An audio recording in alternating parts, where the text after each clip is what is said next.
Alcohol അടങ്ങിയ spray വസ്ത്രത്തിൽ ഉപയോഗിക്കുന്നതിൻ്റെ ഇസ്ലാമിക വിധി എന്താണ്? ആൽക്കഹോൾ എന്ന് പറയുമ്പോൾ അത് ഖംർ എന്ന അർത്ഥത്തിലാണ്.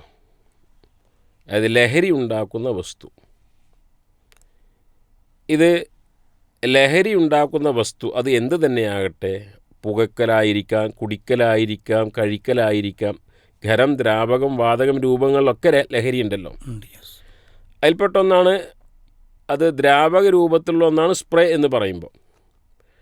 അത് ശരീരത്തിലോ വസ്ത്രത്തിലോ ആകാൻ പാടുണ്ടോ, ആയിക്കഴിഞ്ഞാൽ നമസ്കരിക്കാൻ പറ്റുമോ എന്ന വിഷയം ചർച്ച ചെയ്യുമ്പോൾ ആദ്യം പരിശോധിക്കേണ്ടത് ഖംർ, മദ്യം, അത് നജസാണോ അല്ലയോ എന്നുള്ളതാണ്.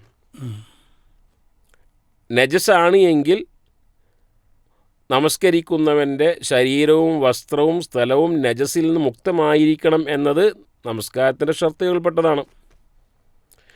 ഭൂരിപക്ഷ പണ്ഡിതന്മാരും ഖംർ അത് നജസാണ് എന്ന ആശയക്കാരാണ്.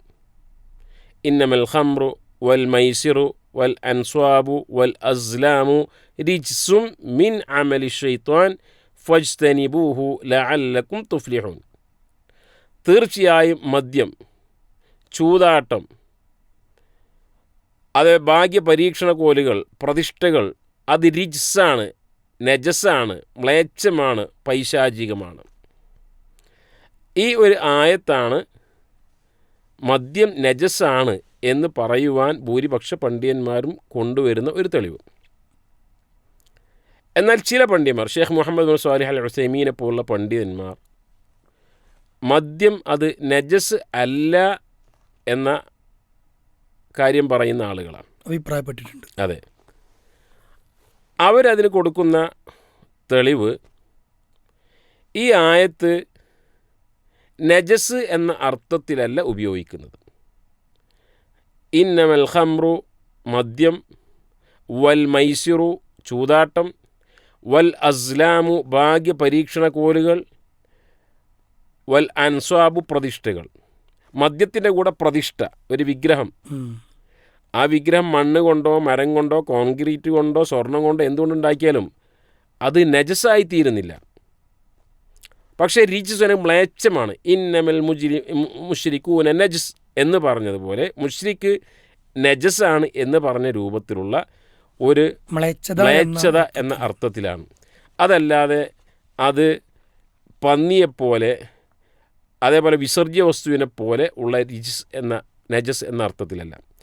മാത്രമല്ല, ഇസ്ലാമിൽ മദ്യം നിരോധിക്കപ്പെട്ടവളെ അനസ് റളിയല്ലാഹു അൻഹു റിപ്പോർട്ട് ചെയ്യുന്ന ഹദീസിൽ മദ്യത്തിൻ്റെ ചഷകങ്ങൾ പൊട്ടിക്കപ്പെട്ട് മദ്യം മദീനയിലൂടെ ഒഴുകി എന്നാണ്. അപ്പോൾ ഒരു നജസായ വസ്തു, ഇസ്ലാം ഇത്രമാത്രം ത്വഹാറത്തിനെ പ്രോത്സാഹിപ്പിക്കുന്നുവെങ്കിൽ ഒരു നജസായ വസ്തു മദീനയിലെ റോഡിലൂടെയും വഴിയിലൂടെയും ഒഴുക്കുവാൻ നബി സല്ലല്ലാഹു അലൈഹി വസല്ലമയോ സഹായിമാരോ ഒരിക്കലും സമ്മതിക്കുകയില്ല. അത് നജസല്ല എന്നാണ്. അതുകൊണ്ട് തന്നെ വസ്ത്രത്തിൽ സ്പ്രേ ആയി എങ്കിൽ, സ്പ്രേ ആയി എങ്കിൽ അത് ആൽക്കഹോളിൻ്റെ ചെറിയൊരു ഭാഗം അതിൽ ഉണ്ട് എന്നുള്ളതാണ്. അതിൻ്റെ മുഖ്യ ഭാഗം ആൽക്കഹോളല്ല, ചെറിയൊരു ഭാഗം സ്പ്രേ ചെയ്യുവാൻ വേണ്ടിയാണ് അതിൽ ആൽക്കഹോൾ ഉപയോഗിക്കുന്നത്. അത് ഒരു നജസാണ് എന്ന് പറഞ്ഞുകൂടാ. ഏതായിരുന്നാലും ഭൂരിപക്ഷ പണ്ഡിതന്മാരും അത് നജസാണ് എന്ന് പറഞ്ഞ അവസ്ഥയ്ക്ക് വേണമെങ്കിൽ ഇത്തരം ഒരു അവസ്ഥയിൽ നിന്നും അത് ഒഴിവാക്കാമല്ലോ. ഇപ്പോൾ അൽ ഹലാലു ബയ്യിനും വൽ ഹറാം, ഹലാൽ എന്ത് ക്ലിയറാണ്, ഹറാം എന്ത് ക്ലിയറാണ്. അവക്കിടയിൽ ചില കാര്യങ്ങൾ കൃത്യത എല്ലാ ആളുകൾക്കും അറിഞ്ഞുകൊള്ളണമെന്നില്ല എന്ന് റസൂലുള്ളാഹി സ്വല്ലല്ലാഹു അലൈഹി വസല്ലം പറഞ്ഞല്ലോ. അപ്പോൾ സൂക്ഷ്മതയ്ക്ക് എന്തുകൊണ്ടും നല്ലത് നമസ്കരിക്കുന്ന ഒരാളെ സംബന്ധിച്ചിടത്തോളം അയാളുടെ വസ്ത്രത്തിൽ, സ്ഥലം, ശരീരത്തിലൊക്കെ ഇത്തരം വസ്തുക്കൾ ഒഴിവാക്കലാണ് നല്ലത്. പക്ഷേ അതിനൊരു ഹറാം അല്ലെങ്കിൽ നജസ് എന്ന് പറഞ്ഞുകൂടാ. പൊതുവെ നമ്മൾ വാങ്ങുന്ന ഈ വസ്തുക്കൾ, ഈ സുഗന്ധദ്രവ്യങ്ങൾ, സെൻ്റാകട്ടെ സ്പ്രേ ആകട്ടെ, നമുക്കത് അറിയുന്നില്ലല്ലോ. ഒരു ലബോറട്ടറിയിൽ പോയി പരിശോധിച്ചതിന് ശേഷമല്ലേ? അല്ല, അത് അങ്ങനെയല്ല. ഇപ്പോൾ പൊതുവെ അത്തറിൽ സ്പ്രേ ആൽക്കഹോൾ ഉണ്ടാകാറില്ല. പക്ഷേ സ്പ്രേയിൽ ഏതായിരുന്നാലും എല്ലാ സ്പ്രേയിലും ആൽക്കഹോൾ ഉണ്ടാവും എന്ന് തന്നെയാണ്. കാരണം അതിൻ്റെ ആ സ്പ്രേ എന്ന സിസ്റ്റം വേണമെങ്കിൽ ആൽക്കഹോൾ വേണം എന്നാണ് എന്നാണ് ഞാൻ മനസ്സിലാക്കിയിടത്തോളം മനസ്സിലായത്. ഏറ്റവും ഹൈറായത് അത് ആ സമയത്ത് നമസ്കാര സമയത്ത് ആൽക്കഹോളിക് കണ്ടന്റ് ഉണ്ടാവും എന്നുള്ളത് മനസ്സിലാക്കിയത് ഒഴിവാക്കി തന്നെയാണ് നല്ലത്. ഹൈർ എന്നതാണ് മനസ്സിലായത്. ജസാക്കുമുല്ലാഹു ഖൈറ.